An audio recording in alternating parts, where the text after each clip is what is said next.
ছাব্বিশে পশ্চিমবঙ্গে বিধানসভা ভোট 2025-এর শেষ দিনে অমিত শাহের দিল কি বাত। সায়েন্স সিটির কর্মী সভায় তাঁর হুঙ্কার, বাংলায় এবার বিজেপি সরকার গড়বে।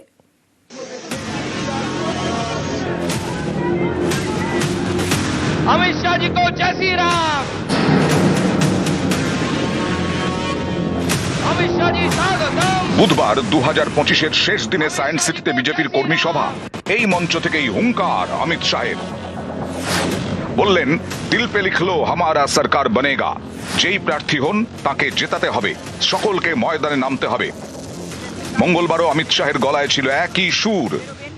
बीजेपी सरकार का संकल्प 15 अप्रैल 2026 के बाद जब भाजपा सरकार बनेगी, बंग गौरव, बंग संस्कृति, उसके पुनर्जागरण की हम फिर से शुरुआत करेंगे। বুধবার বিজেপি কর্মী সভায় শাহ বলেন, দিল পে লিখলো হামারা সরকার বনেগা। উনি এবারে পশ্চিমবঙ্গ জয়ের মন্ত্র নিয়ে এসেছিলেন, সে মন্ত্র তিনি আমাদের দিয়ে গেছেন। ওনার কথা উনি খুব মন থেকে বলেন এবং প্রধানমন্ত্রীজিও তাই। ওরা খুব অন্তর থেকে কথা বলেন এবং এমনি এমনি কিছু বলার জন্য বলেন না। দিল পে লিখো ইস বার হামারা সরকার। দিল পে লিখো। কলকাতায় বিজেপির 4টে সাংগঠনিক জেলা, কলকাতা উত্তর, কলকাতা দক্ষিণ, কলকাতা শহরতলি এবং যাদবপুর। বিজেপির এই 4টে সাংগঠনিক জেলার মধ্যে পড়ে 28টি বিধানসভা আসন। 21-এর বিধানসভা ভোটে এই 28টির আসনের মধ্যে একটিতেও জিততে পারেনি বিজেপি। এবার 26-এ কি হবে টার্গেট বেঁধে দিলেন অমিত শাহ। তিনি বলেন, কলকাতার 28 আসনের মধ্যে 20টি চাই। কলকাতায় যে 4টে আমাদের জেলা আছে, সেই 4টে জেলায় 28টা সিট। সেই 28টা সিটের মধ্যে 20-র অধিক সিট বিজেপিকে জিততে হবে। এটাই অমিত শাহর আহ্বান। সারা বাংলা জিতে আসবে, আর এখানে যদি না জেতে তাহলে জেতাটা তো সম্পূর্ণ হলো না।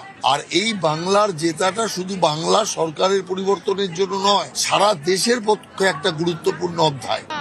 সায়েন্স সিটির মঞ্চ থেকে অমিত শাহ বলেন, পশ্চিমবঙ্গে দুটো জিনিস ভয়ঙ্কর, একটা অনুপ্রবেশ আর একটা দুর্নীতি। কলকাতাও নিরাপদ নয়।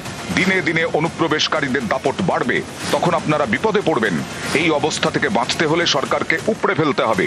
অনুপ্রবেশ এবং দুর্নীতি নিয়ে বাড়ি বাড়ি প্রচার করতে হবে। উনি বলেছেন, ত্রিপুরাতে সমস্ত বর্ডার সিল, সেখান থেকে বাংলাদেশি অনুপ্রবেশ ঢুকতে পারে না। আসামে পুরো সিল করে দেওয়া হয়েছে, ঢুকতে পারছে না। একমাত্র পশ্চিম বাংলায় 380 কিলোমিটার এরিয়া যেখানে তৃণমূল কংগ্রেস বেড়া দিতে দিচ্ছে না, সেইখানে দলে দল অনুপ্রবেশকারীরা ঢুকছে। এই কারণে আপনারা প্রতিজ্ঞা নিন যে আজ থেকে কাউন্টিং পর্যন্ত আপনারা পুরো জমিতে বসে লড়াই করবেন, এক চুলো জমি ছাড়বেন না। এটাই মূল আহ্বান অমিত শাহ। সায়েন্স সিটির আগে এদিন সল্টলেকের হোটেলে দলীয় সাংসদ এবং বিধায়কদের নিয়ে সভা করেন অমিত শাহ। সেখানে তার বার্তা, একাধিক বিধায়কের আসন বদল হতে পারে। টিকিট পেতে আগামী 2 মাসে যোগ্যতা প্রমাণ করতে হবে। নিজের এলাকায় বিধায়কদের আরো বেশি কাজ করতে হবে। সপ্তাহে অন্তত 4 দিন বিধানসভা এলাকায় থাকতে হবে বিধায়ককে। সপ্তাহে অন্তত 5টি পথসভা করতে হবে। বিধায়ককে সামনে রেখেই সকলকে ঝাঁপাতে হবে। নিউজ 18 বাংলা। অমিত শাহের বৈঠকে দিলীপ ঘোষ। প্রায় 1.5 বছর পর বিজেপির কোন শীর্ষ নেতার কর্মসূচিতে দেখা গেল দিলীপকে। স্বমহিমায় মাঠে নামুন বৈঠকে দিলীপকে নাকি বার্তা দিয়েছেন অমিত শাহ, আর এতেই তৈরি হয়েছে জল্পনা। তাহলে কি 26-এর ভোটের আগে নতুন দায়িত্ব পাচ্ছেন দিলীপ ঘোষ? প্রাক্তন রাজ্য সভাপতি বললেন, যা বলার দল বলবে।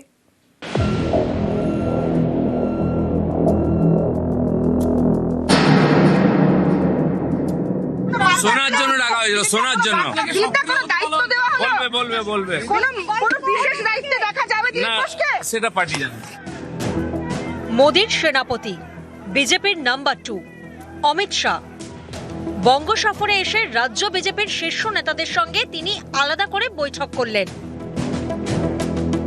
বুধবারে সেই বৈঠকে ডাক পেলেন দিলীপ ঘোষও। এ যেন নির্বাচন কাটিয়ে ময়দানে ফেরা। প্রায় 1.5 বছর পর বিজেপির কোন শীর্ষ নেতার কর্মসূচিতে দেখা গেল একদা বঙ্গ রাজনীতির অন্যতম গুরুত্বপূর্ণ মুখ দিলীপ ঘোষকে। এদিন রাজ্য বিজেপির 4 নেতার সঙ্গে আলাদা করে বৈঠক করেন অমিত শাহ।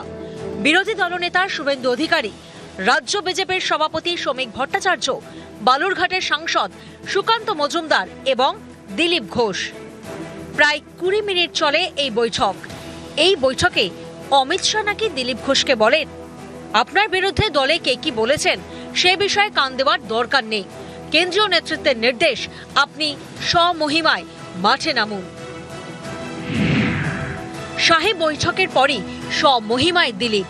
দীর্ঘদিন নীরব থাকার পর সোশ্যাল মিডিয়ায় ফের পুরনো মেজাজেই পোস্ট করতে দেখা গেল তাঁকে। এতেই তৈরি হয়েছে জল্পনা, তাহলে কি 26-এর ভোটের আগে বঙ্গ বিজেপিতে নতুন ভূমিকায় দেখা যাবে দিলীপ ঘোষকে? শোনার জন্য ডাকা হয়েছিল, শোনার জন্য।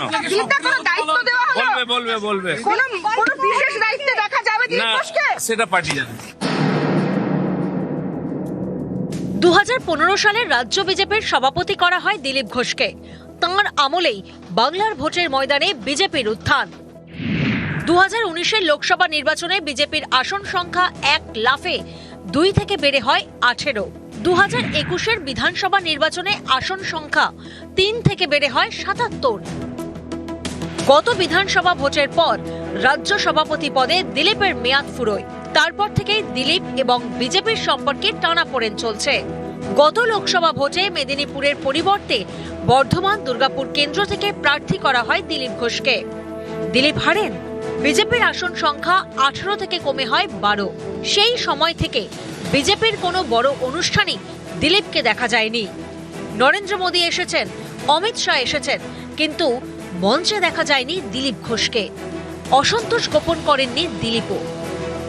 আমাকে কর্মীরা ডেকেছিলেন, তাই আমি হ্যাঁ করেছিলাম। পার্টি ডাকেনি, হয়তো পার্টি চায়ও না আমি যাই, অস্বস্তি হবে, সেই জন্য আমি যাচ্ছি না দুর্গাপুরে মাননীয় প্রধানমন্ত্রীর সভা। দীঘায় জগন্নাথ মন্দিরের উদ্বোধন, হঠাৎই সেখানে হাজির হন সস্ত্রীক দিলীপ ঘোষ। দলের সঙ্গে দিলীপের টানাপোড়েন চরমে ওঠে।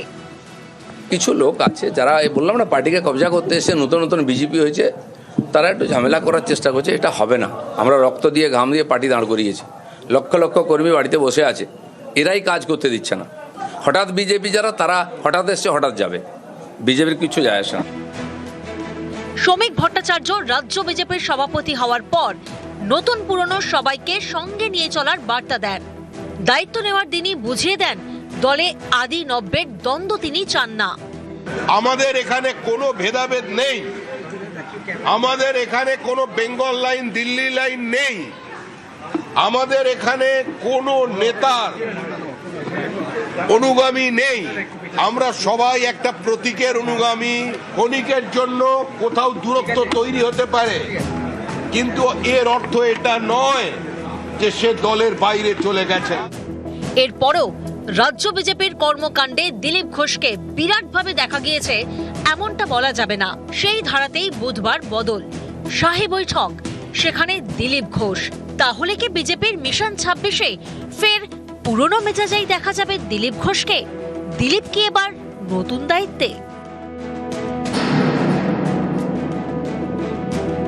শোনার জন্য ডাকা হয়েছিল, শোনার জন্য। কোনো দায়িত্ব দেওয়া হলো? বলবে কোনো বিশেষ দায়িত্বে দেখা যাবে দিলীপ ঘোষকে? সেটা পার্টি জানে। নিউজ 18 বাংলা।